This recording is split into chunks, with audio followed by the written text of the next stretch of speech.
Kinabukasan, mahimbing pa rin ang tulog ni Lin Xin, marahil ay dala pa ng matinding pagod mula sa mga nangyari kagabi. Hindi nagtagal, dahan-dahan niyang iminulat ang kanyang mga mata nang makarinig siya ng kakaibang tunog. Sa kanyang paglingon, labis siyang nabigla nang makita si Cha Cha na nasa kanyang ibaba at may ginagawa na tila kakaiba. Agad niyang tinanong si Cha Cha kung ano ang ginagawa nito. Umayos naman ang upo si Cha Cha at sa kanyang kamay ay may hawak siyang isang uri ng tinapay na may puting palaman. Dinilaan pa niya ito habang masiglang binanggit kay Lin Xin na nagising na pala siya. Ipinaliwanag pa ni Cha Cha na sobra raw ang cream mula sa tinapay kaya aksidente itong natapon sa kumot, at sinusubukan lamang niyang pulutin iyon. Mabilis na umupo si Lin Xin mula sa kanyang pagkakahiga at seryosong sinabi kay Cha Cha, na sa mga oras na iyon ay nakapatong pa rin sa kanyang mga hita, na tila ba isang bata pa rin itong pabaya sa kabila ng pagiging ganap na dalaga na. Sinabi pa niyang tutulungan niya ito. Dahil sa narinig, hindi na nakapagbitaw ng salita si Cha Cha at nanahimik na lamang. Ngunit sa mismong sandaling iyon, biglang tumunog ng malakas ang cellphone ni Lin Xin. Agad niya itong kinuha at napaisip kung sino naman ang nagpadala ng mensahe. Makikita roon ang dalawang magkaibang text. Ang una ay mula sa car dealer na nagpapaabot ng mensahe kay Ginoong Chen. Sinabi nito na ang sasakyan na ibinigay niya kay Meng Yun ay nais nitong ipagamit muna kay Lin Xin upang masanay sa takbo nito. May dagdag pa itong pagbibiro na tila ng aakit, miss na raw siya ni Meng Yun. Samantala, ang ikalawang mensahe ay mula naman kay Lu Yaxi.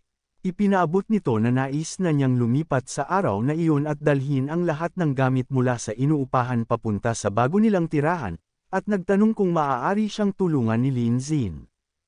Agad na pinindot ni Lin Xin ang mensahe ni Lu Yaxi at nag-reply dito, tinatanong kung marami ba talagang gamit, at sinabing tatawag na lamang siya ng moving company para tumulong. Ngunit mabilis din ang naging tugon ni Lu Yaxi. Ipinaliwanag niyang mayroon din siyang mga damit na nais isuot para kay Lin Xin at ipapakita niya lahat ang mga ito sa kanya.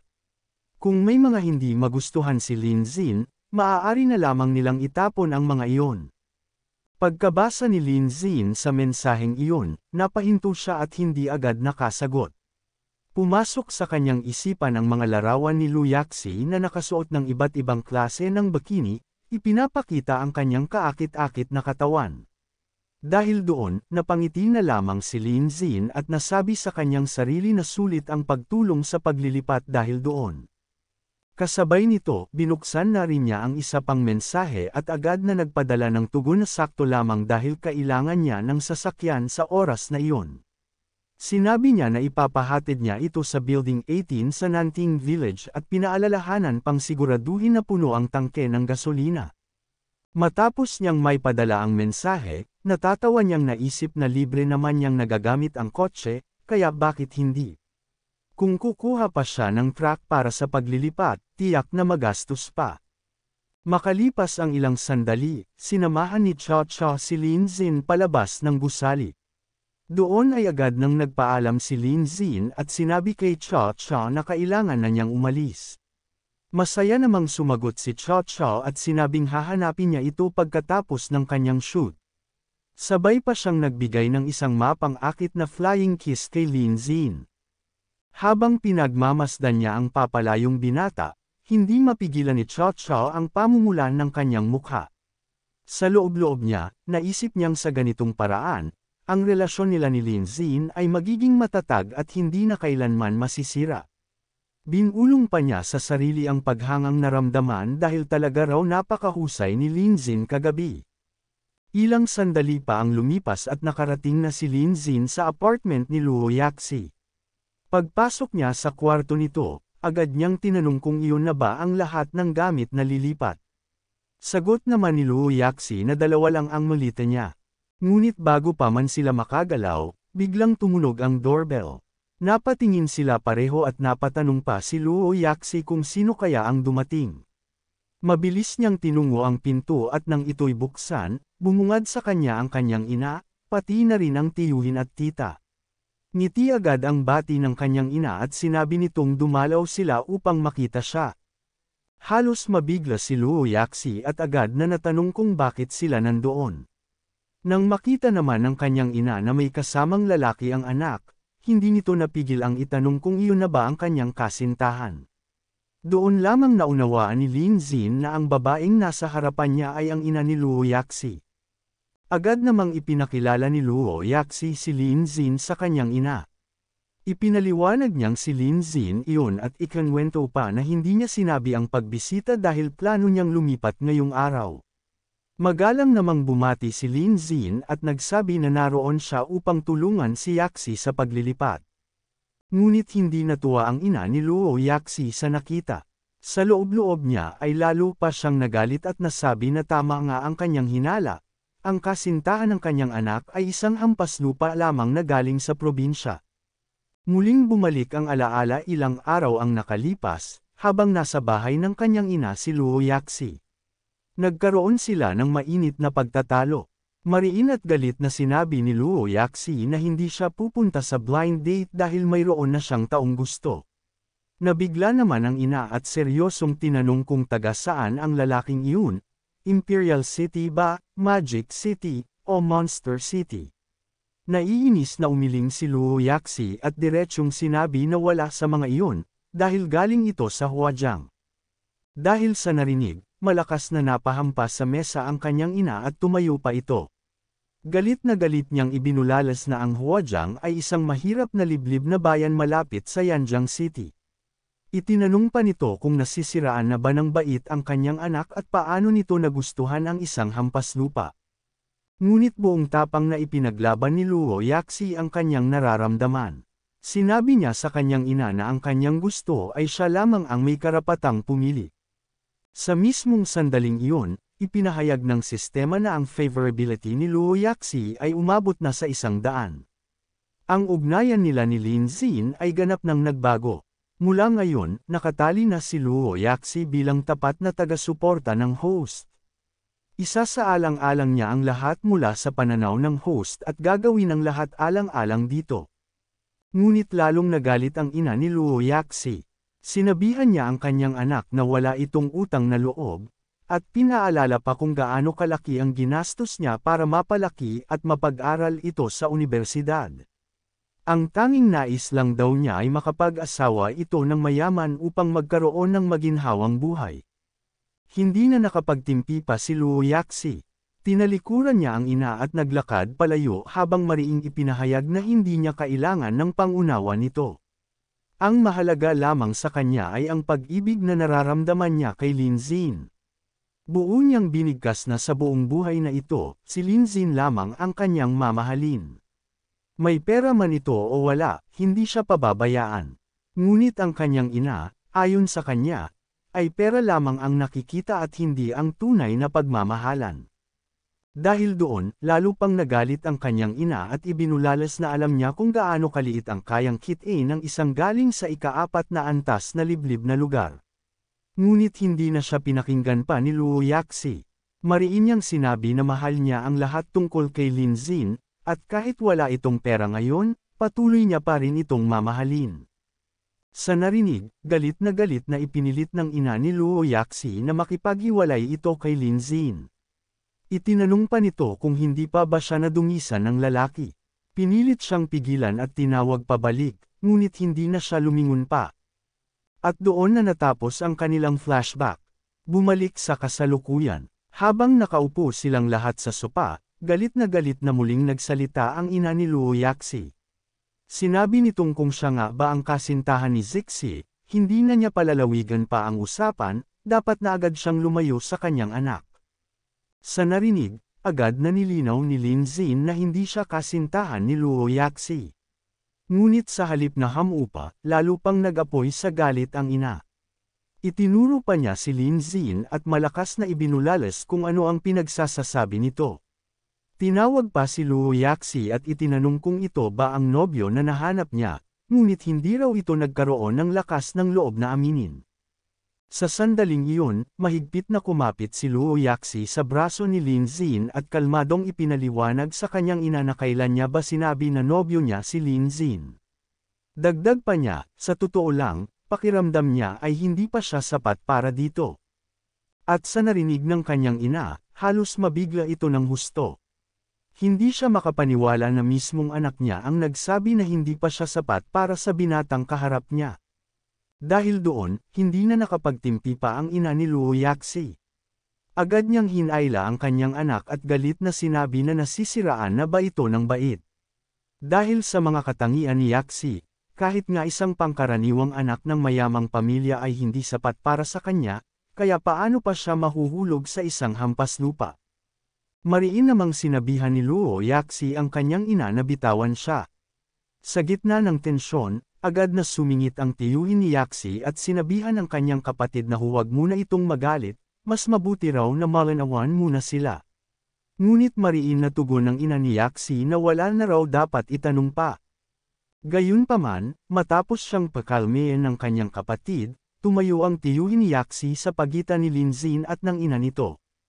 Sinabi niya na kung titignan ng mabuti, gwapo rin naman ang binatang ito, kaya hindi nakapagtataka kung bakit siya nagustuhan ni Yaxi. Aniya, walang dalagang hindi mahuhulog sa isang makisig na lalaki. Ngunit may idinagdag din siyang paalala na dapat daw ay magtugma ang lahat ng bagay. At sa pagkakataong iyon, direkta siyang humarap kay Lin Xin at nagtanong kung maaari ba silang mag-usisa tungkol sa kanya. Kalmado lamang na tumugon si Lin Xin at sinabing wala siyang problema, maaari silang magtanong. Agad na sinimula ng tiyuhin ni Yaxi ang kanyang pagtatanong. Una niyang inusisa kung ano ang hanap buhay ng mga magulang ni Lin Xin. Diretsyong sagot ng binata, ordinaryong manggagawa lamang ang kanyang mga magulang. Sumunod na tanong ay kung mayroon ba siyang trabaho ngayon. Sagot ni Lin Xin, wala pa. Sinabi ng tiyuhin na kung wala pang trabaho ay ayos lang, ngunit nagtanong ito kung mayroon ba siyang matatag na pinagkukunan ng kita. Tugon ni Lin Xin, wala rin.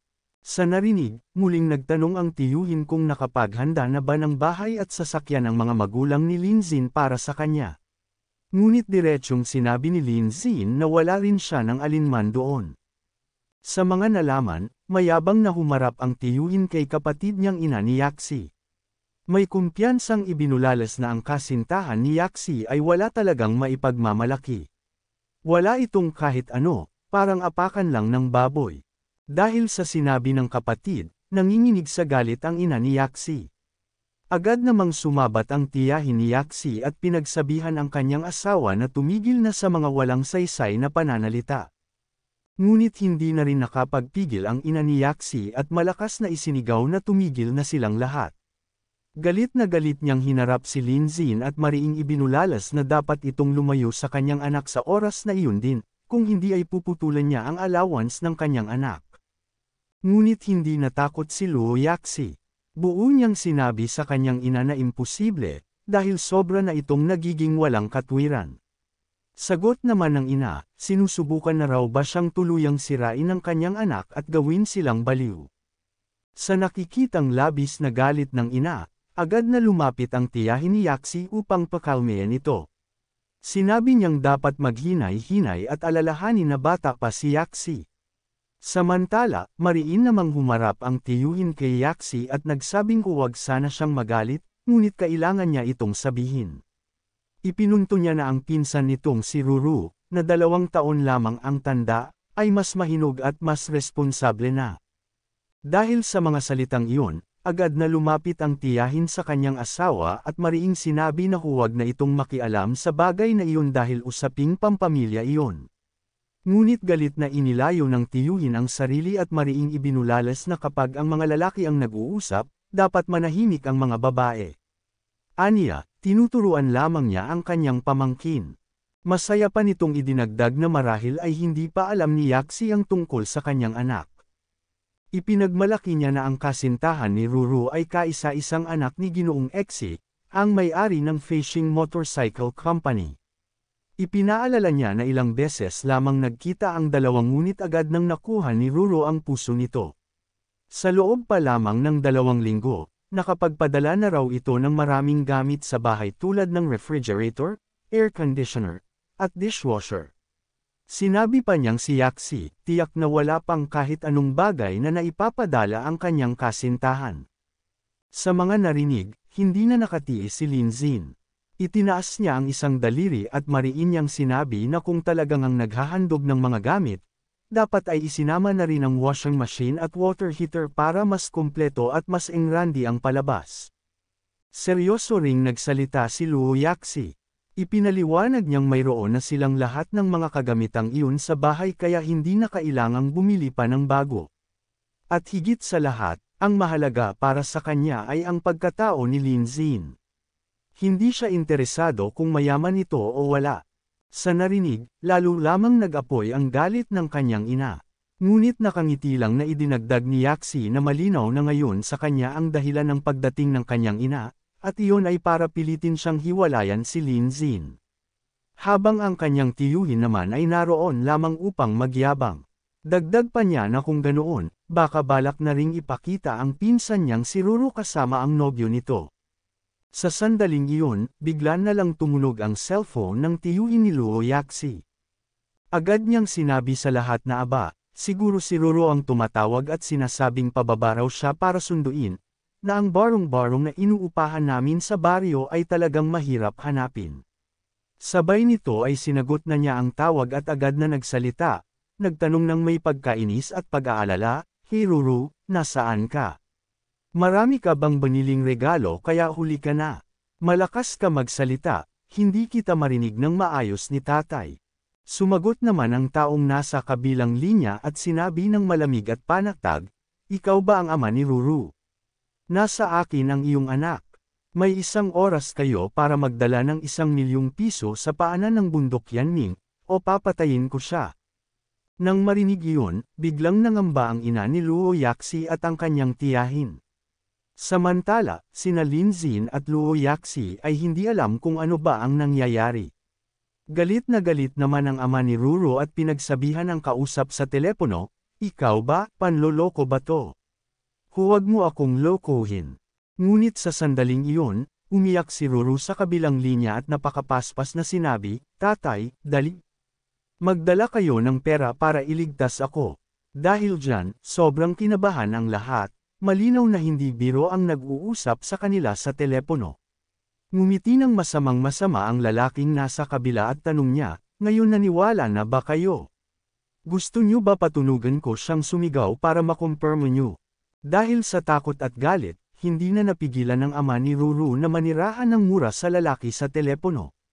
Agad namang pinayuhan ni Ruru ang kanyang mga magulang na madaliin ang pagkuha ng pera, wala nang gaanong oras, at pagkatapos ng tawag, natataranta ang ina ni Luo Yaxi at natanong sa kanyang kapatid, paanong nakidnap si Ruru. Tumawag na sa pulis. Ngunit nag-alala at mariing sagot ng tiyahin ni Luo Yaxi, hindi natin tatawagan ang pulis, bubugbugin nila ang ating anak." Dahil sa takot, tanong na lang ng ama ni Ruru ng kinakabahan, "Ano ang gagawin natin ngayon? Kukuha ba talaga tayo ng 1,000,000? Iyon na ba ang buong ipon namin?" Biglang tumayo ang kanyang asawa at may pagkadramang tanong, "Mahalaga pa ba ang 1,000,000 kung buhay ng anak natin ang nakataya?" Nabigla at nagtataka naman ang ina ni Luo Yaxi, paanong nangyari ito? Hindi ba kasama si Ruru noon ang anak ng boss ng Feisiang Company? Bakit bigla siyang nadukot? Dahil damaykit sa sitwasyon, napaisip si Linzin at sinadya niyang yuzazain ang mga magulang ni Ruru, kaya, hindi niyo ba kilala ang anak ng boss na iyon? Baka ang buong bagay na ito ay may kinalaman doon. Tinatahimik agad siya ng ama ni Ruru at mahigpit na sagot, "Hindi namin siya kilala, pero baka dahil sa yaman niya kaya nadukot ang anak namin." Agad, kontakan ninyo ang Feisiang Company, baka may mga bakas sila. Pwede nating hilingin sa kanila ang pera. Kinawawang tinawagan ng ina ni Ruru ang Feisiang Company habang nanginginig ang mga kamay, ngunit hindi makatuloy ang tawag, hindi makonekta. Nang malaman iyon, halos manginig ang ama ni Ruru at nagtanong ng puno ng takot, "Ibig sabihin ba, tayo na lang ang mag-iipon para makahanap ng milyon?" Nag-aalalang lumapit ang ina ni Roro sa kanyang asawa. Habang tuloy-tuloy ang pagpatak ng kanyang mga luha, hindi na niya napigil ang itanong kung mas mahalaga ba sa kanya ang kanilang anak kaysa sa pera. Hindi raw niya maintindihan kung paano nito nagagawang isantabi ang kapakanan ng kanilang anak. Ngunit sa halip na maantig, lalo lamang nenas ang kanyang asawa.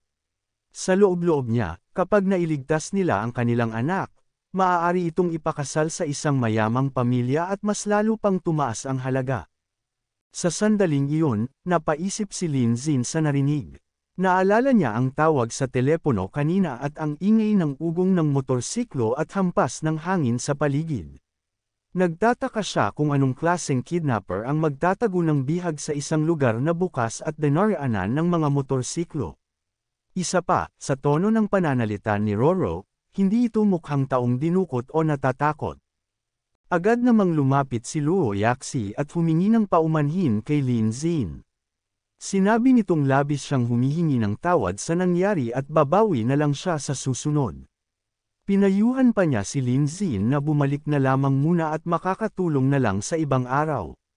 Ngunit ipinunto rin ni Linzin na mas mainam na tumawag na sila ng pulis at mas mabuting huwag na siyang makialam. Nagulat ang ina ni Roro sa narinig at agad siyang nagtanong kung nagmaneho ba si Linzin papunta roon. Kasunod noon, mabilis siyang lumapit at nagmamakaawang sinabi na kapos na sila sa oras. Kung kukuha pa sila ng taxi papunta sa bangko at sa Yanming Mountain, malamang na hindi sila aabot. Nakiusap siyang ihatid na lamang sila at handa siyang magbayad ng dagdag. Magsasalita na sana si Linzin ngunit napatigil siya nang biglang sumabat ang tiyuhin ni Luo Yaxi. Naiinis nitong sinabi na kung siya ang nobyo ni Luo Yaxi, wala namang masama kung tutulong siya. Ano raw ba ang malaking bagay na humihingi pa siya ng pera? Ngunit agad siyang pinatigil ng tiyahin ni Luo Yaxi. Sinabi nitong huwag na siyang magsalita pa dahil ayaw niyang mamatay sa ganitong oras ng krisis. Muling nagsalita ang ina ni Luo Yaxi at ipinaliwanag na mas mabuti pa ring tumawag na lamang sila ng pulis. Ngunit tumutol si Luo Yaxi at ipinaliwanag sa kanyang tiyahin na alam niyang sobra itong nag-aalala, pero ang pag-abot ng ransom ay lubhang mapanganib. Hindi raw nila maaaring isugal na si Linzin ang humawak nito. Ang pagtawag sa pulis ang pinakamainam na hakbang. Sa sinabi ni Luo Yaxi, hindi na napigilan ng ina ni Roro ang matinding panghihina. Nanginginig ang kanyang buong katawan, at sa boses na garalgal, ipinaliwanag niyang kung may mangyaring masama sa kanyang anak, hinding-hindi niya mapapatawad ang kanyang sarili habang siya'y nabubuhay. Iisa lamang ang kanyang anak, at isa pa, mabuti itong bata at masunurin. Ngunit galit na sumabat ang ama ni Roro. Habang mariing itinuturo sina Linzin at Luo Yaxi, mariin niyang sinabi na kung tatawag sila ng pulis at may masamang mangyari kay Roro, sino raw ang mananagot. Wala raw silang karapatang gawin iyon. Iginiit niyang walang paraan para sila'y tumawag ng mga pulis. Tinawag pa niya si Linzin at sinabing kung ayaw nitong magmaneho, ayos lang, ipahiram na lang ang kanyang kotse at siya na mismo ang magdadala. Ngunit mariing tinanggihan iyon ni Linzin. Sinabi niyang patawad, ngunit hindi niya kayang ipahiram ang kanyang kotse dahil hindi ito kayang bayaran ng sinuman sa kanila kung may masira o mangyari. Hindi na nagpalipas ng oras ang ama ni Roro. Hinayla niya agad ang kanyang asawa palabas ng gusali habang nakasunod ang lahat. Galit nitong sinabi kay Linzin na kung ayaw niyang ipahiram, huwag na. Sino raw bang nagsabi na hindi niya kayang bayaran iyon? Wala raw kwenta ang kotse nito at hindi man lang karapat-dapat sa kanyang oras. Pagkatapos, iginiit niyang sumakay na lamang sila ng taxi. Ngunit nagdalawang isip ang ina ni Roro, dahil alam niyang kakapusan sila ng oras kung taxi pa ang aasahan. At nang makalabas na sila, nagtaka ang ama ni Roro kung bakit wala man lang ni isang taxi. Ipinaliwanag ng kanyang asawa na oras ng trapiko kaya mahirap talagang makakuha ng masasakyan. Nakiusap itong tigilan na niya ang pagsasalita at hiramin na lang ang kotse ni Linzin. Ngunit lalo lang siyang nenas. Tinawag niyang walang kwenta si Linzin, at siguro raw ay ang kotse na iyon ang tanging yaman at buhay nito kaya ayaw ipahiram. Sobra raw itong kuripot. Sa sandaling iyon, napansin nila ang isang magarang kotse na nakaparada. Sabik na itinuro iyon ng ama ni Roro at sinabi na kung iyon ang kanilang magagamit, tiyak na makakarating sila sa oras. Isa raw itong sports car na napansin pa niya noong paakyat sila kanina. Habang iyon ang iniisip ng ama ni Roro, labis nang nag-aalala ang kanyang asawa at abala sa pagtawag ng kahit anong masasakyan. Samantala, hindi rin nakapidyo ang ina ni Luo Yaxi at namutawi sa kanyang bibig ang paghanga. Sinabi nitong kahanga-hanga ang naturang kotse at tila isa itong limitadong edisyon. Isa lamang daw sa mga iyon ay kayang bumuhay sa kanila habang buhay. Sa sandaling iyon, agad na pinindot ni Lin Xin ang remote ng kanyang kotse. Kasabay nito, mabilis siyang lumapit dito, at dahil doon ay halos matulala sa pagkagulat ang tatlo. Napabuka ang bibig ng ina ni Luo Yaxi at maging ng kanyang tiyuhin, dahil hindi nila inakalang ang napakagarang sasakyan na iyon ay kay Lin Xin pala. Hindi mapakali at may halong kaba, mariing nagtanong ang ina ni Luo Yaxi kay Lin Xin kung kanya ba talagang kotse iyon. Ngunit mariing itinanggi ni Lin Xin. Habang pinapaikot niya ang susi sa kanyang kamay, kalmadong ipinaliwanag niya na kotse iyon ng kanyang kaibigan, at siya lang ang pinilit nitong magmaneho nito sa loob ng ilang araw. Muli niyang tinanong kung may problema ba roon. Sa narinig, hindi na nakapagsalita pa ang ina ni Luo Yaxi.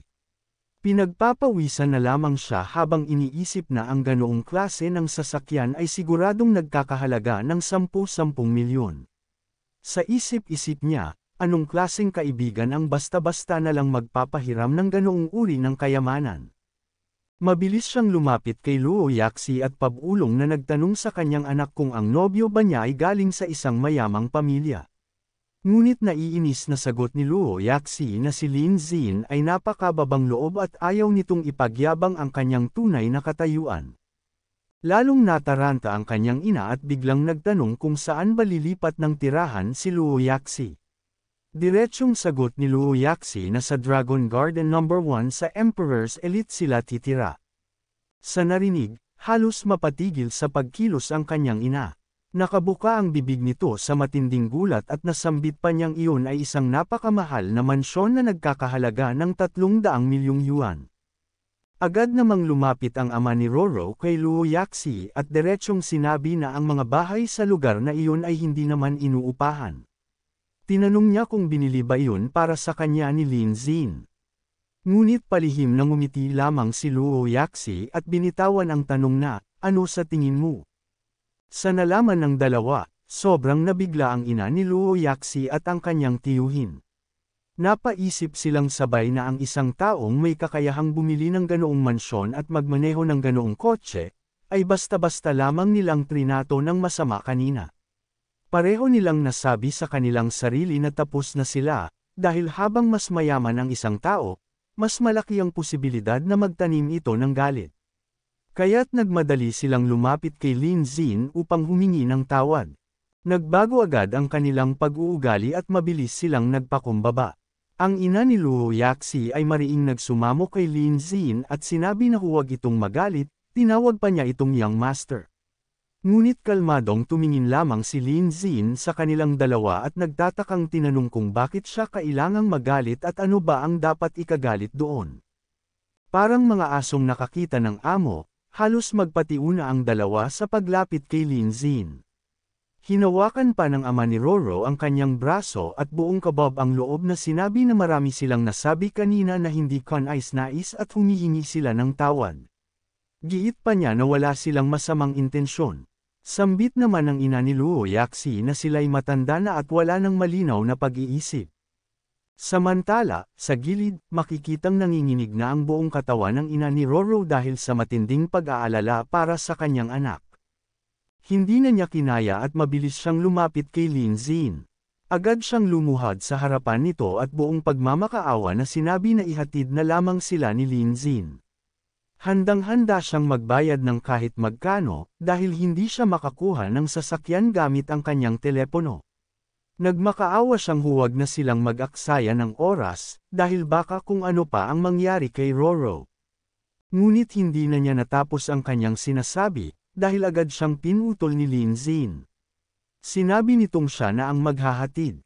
Nag-aalalang lumapit si Luo Yaxi kay Lin Xin. Ipinahayag niyang delikado ang pagdala ng ransom at natatakot siya para kay Lin Xin. Ngunit nginitian lamang siya ni Lin Xin, tinapik ang kanyang ulo, at kalmadong ipinaliwanag na mag-iingat siya. Pinakiusapan siyang maghintay na lamang sa bahay. Sa isip-isip ni Lin Xin, dahil alam niyang pekeng pagdukot lamang ito, marahil ay makakapanood pa sila ng isang magandang palabas. Sabay noon, sumakay na sa kotse sina Lin Xin at ang ina ni Roro.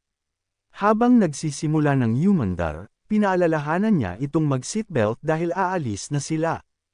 Hindi rin nagpahuli ang ina ni Luo Yaxi at ang kanyang tiyuhin.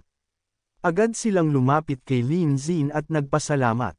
Mariin pa itong tinawag ng ina ni Luo Yaxi na Young Master Lin at ipinaliwanag na napakabuti nitong tao. Ang kanyang tiyuhin naman ay nakangitiling nagtanong kung tinanggap na ba niya ang kanilang paghingi ng tawad. Ngunit hindi na sila sinagot pa ni Lin Xin. Kaagad niyang pinaharurot ang kotse. Dahil dito, nagmakaawang humabol ang tiyuhin ni Luo Yaxi at sumisigaw na hintayin siya ni Lin Xin ng sandali. Kasunod noon, narinig ang ina ni Luo Yaxi na nagsabing lubos silang nagsisisi, habang mariin namang nasambit ng kanyang tiyuhin kung paano siya mabubuhay kung hindi siya mapapatawad. Makalipas ang ilang sandali, nakalayo na ang kotse ni na Lin Xin at ng ina ni Roro. Ngunit sa hindi inaasahang pangyayari, bigla silang naipit sa napakatinding trapiko at hindi sila makausad.